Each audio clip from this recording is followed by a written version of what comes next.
You that you had these guests. Yes. Kindly explain who contacted you, and you talk about several attempts. Kindly explain. Paragraph 58. Yes, the auditorium and the holding room are adjoined, and we are also operating from the holding room, working from there.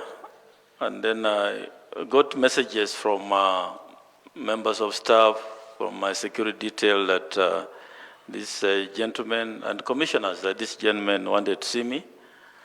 And this was around that time. So then they came in.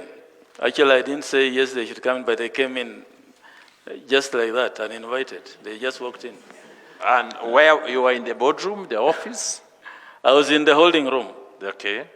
I had actually told my CEO I'll take a nap for 1 hour and wake me up around that time. But I was woken up by this gentleman instead. So you are sleeping and some yes, gentlemen wake you up? On my chair, yes. Now, because one of the gentlemen will come in later in a meeting with you somewhere out of an NTC, that first person, who was he? That is Honorable Raphael Tuju. He was at that point in time a cabinet secretary in the previous government, and he just he came there on behalf of the Azimio party. And did Azimio have a presidential candidate? Yes, it had a presidential candidate and also a chief agent. They had a chief agent? We had agreed that any issues which involves candidates should be raised by chief agents. All right. So yes. This is somebody from the Azimio camp. There was a senator also.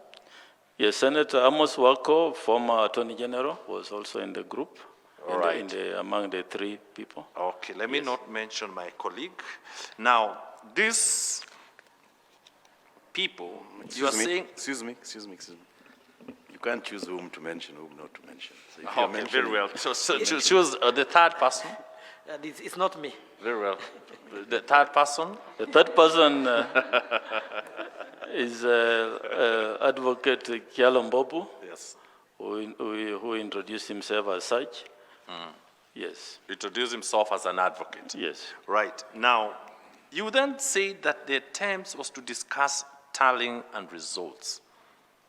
Yes. How did you know that this is what they wanted to discuss? They introduced the purpose of the visit, that they wanted to discuss about the tallying and the ongoing process. And I then told them if that's the case, then I'll ask the commissioners to join us in the meeting, because it's a matter then that would involve the whole commission. Why didn't you discuss with them? They found you, they've come to see you.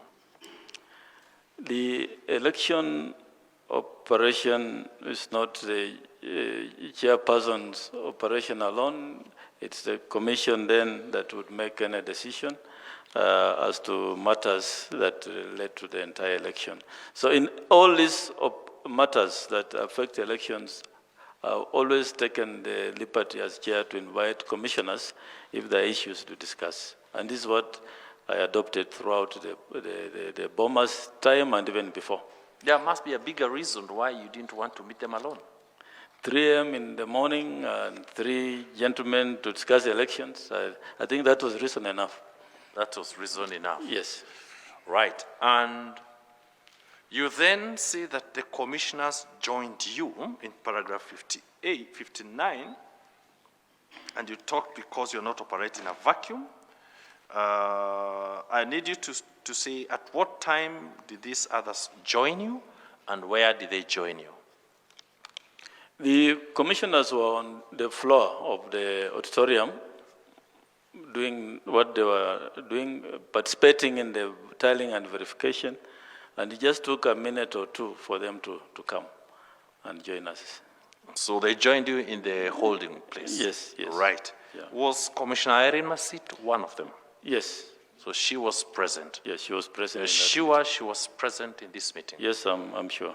Now, you then go on to explain in paragraph 59 and 56, and of concern is where you talk about moderation in paragraph 60. I Yes. need you to explain what was this request and what did they mean by saying moderation? In 59, the first to speak was Senator Amos Wako, who said that as former Attorney General, remember elections were at some point managed in the Attorney General's office, and Attorney General's office was very, very powerful as regards the election. He said we should not operate in a vacuum.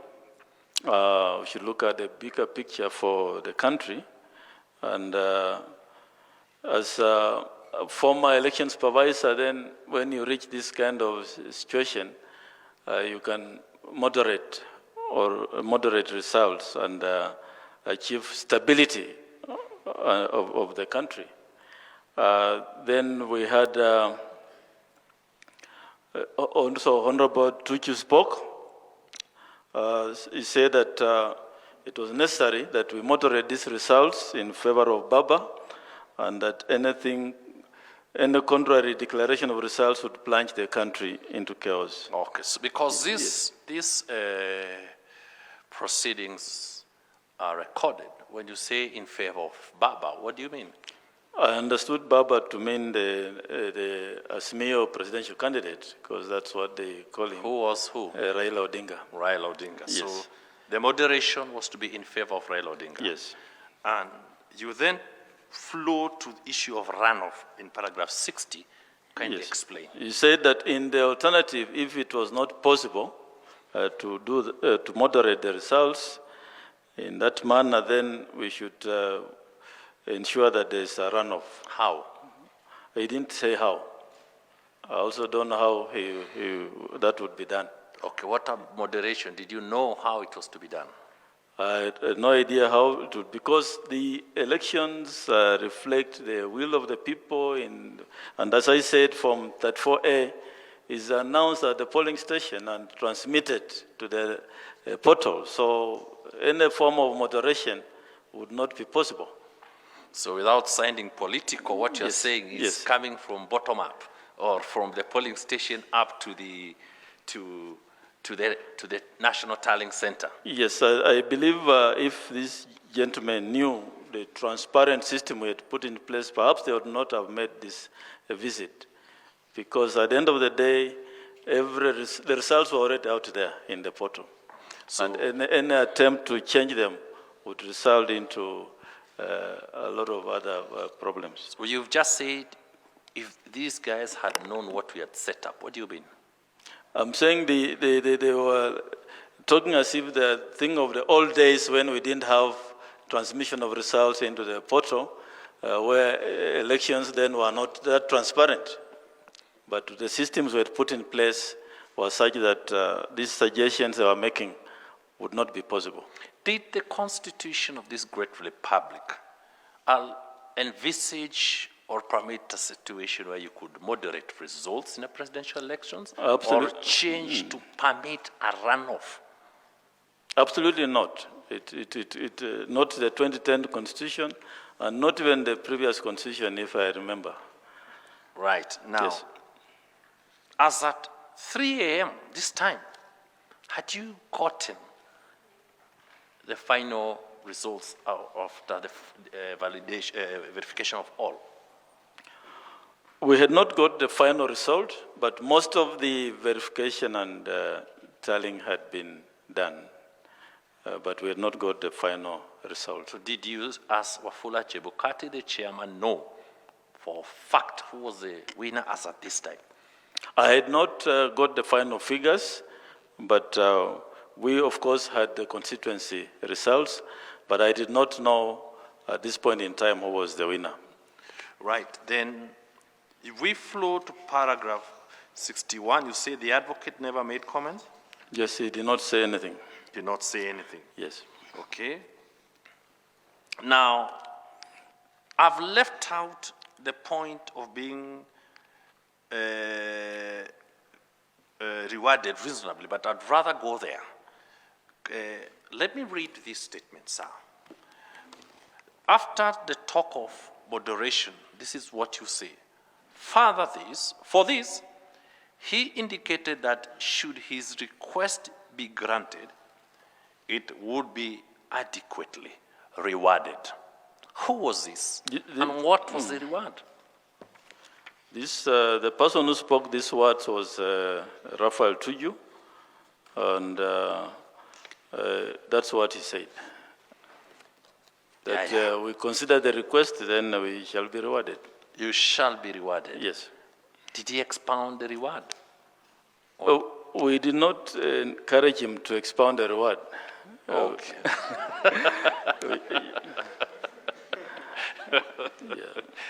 Right. Now, let me flow on the reward and we'll come back to paragraph 62. The last part, the third last line, and I want to read for you. You say you did not want him to expound, but this is what you say. As regard the incentive, and the emphasis is the word incentive, I was categorical that I'm adequately remunerated. And here the word emphasis is remunerated. And do not want anything from anyone. Do not want anything from anyone. Professor Gulie, Commissioner Molu, supported this view. The team left. Now, was Commissioner Irene Masit part of this meeting? Yes, she was. How come you did not mention her as supporting you? Or was she part of the incentive? And why did you use the word incentive and remuneration, sir? Yeah, prior to that, just to put it in context, I invited the commissioners one by one to speak on the statements from those two gentlemen who had spoken. And I spoke last. And when I was responding to it is when I said these things about remuneration, which Commissioner Molo and Professor supported the view. So the others had already spoken. The other commissioners had already spoken. Sorry to cut you. You know, reward could be by way of prayers for you and your family, could be by way of others. There must be a reason why you use the word remunerated. Because those were the sentiments. Those were the sentiments. Yeah, that's what was expressed. Monetary. Yes. Monetary. Yeah. Right, go on. Yeah. Just go on then. So what I'm saying is all the commissioners had a chance to speak. As usual, normally allow them to express their views in any meeting, and this was one of those meetings. So basically, the commissioner must sit alongside the other three, said that we should consider these statements from the two gentlemen very seriously. You should consider the reward seriously. Not the reward, the statements. We are talking about the reward here. About the reward, they did not say anything. The Commissioner Masi did not say anything about the reward. Okay. Yeah, but it was more about the request. All right. Yes. But you see, you adopted this statement, this affidavit. This is an affidavit and oath. Yes. You are a very senior lawyer. You know the meaning of an affidavit and an oath. Yes. You said you mentioned only two to have supported you. So the inference is the other way. I think we need to read the whole paragraph in context. The support here from Commissioner Molo and Professor was more on the substantive issue which was raised as to whether we should moderate the results or not. Right. Not on the issue of reward. So you Yes. had people who wanted to bribe, technically, the commissioners to subvert the will of the people. Yes.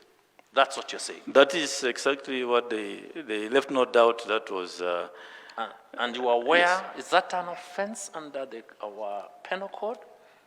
not just penal code, even Election Offences Act. Even Election Offences Act. Yes. And this, right, let me not go beyond. Let's go back to moderation. In respect to moderation and forcing a runoff, you then talked about giving the other people to have a chance to speak in paragraph 62. Yes. What was the position of Commissioner Irene Masit, very specific on those two? Yes, Commissioner Irene Masit with... Just hold on, just hold on. Yes.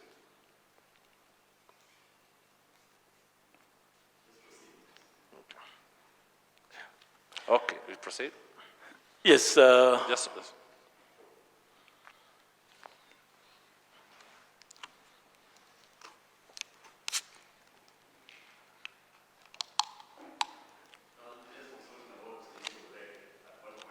Right. In fact, I wanted, after probably another 10, 15 minutes, we take a health break. Very well. Then we'll take a health break. Very well. Thank you very much, sir. Now,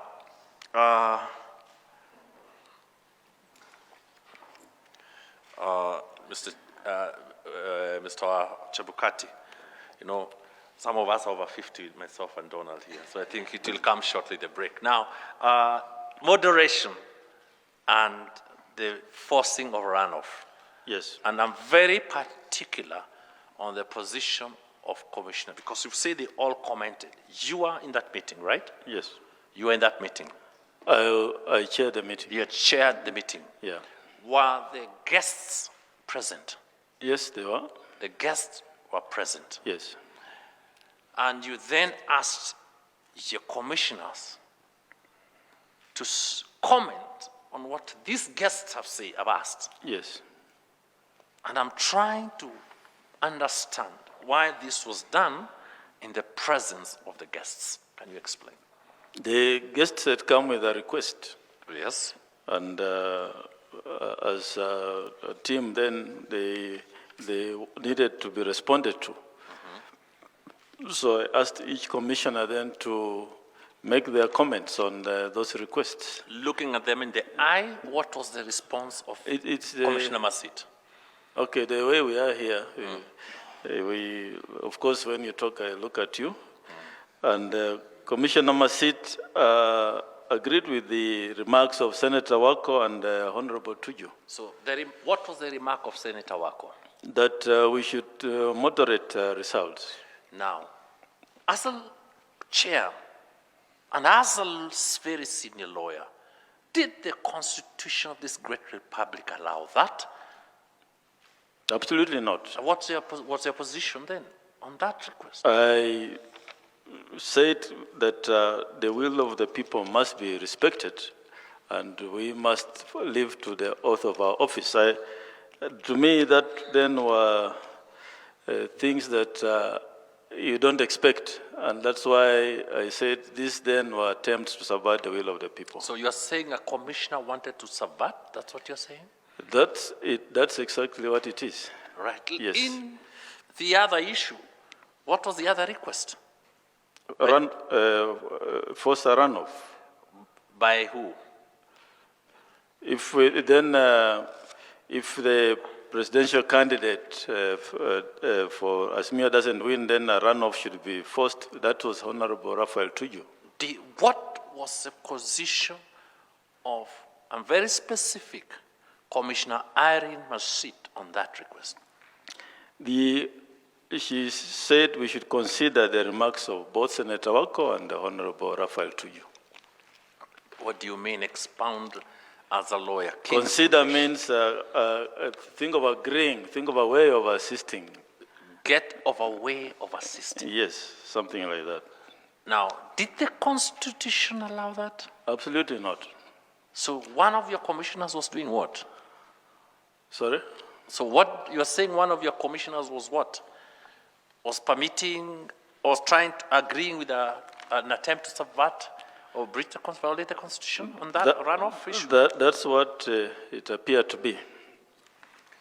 All right. Now, then, at what point did you leave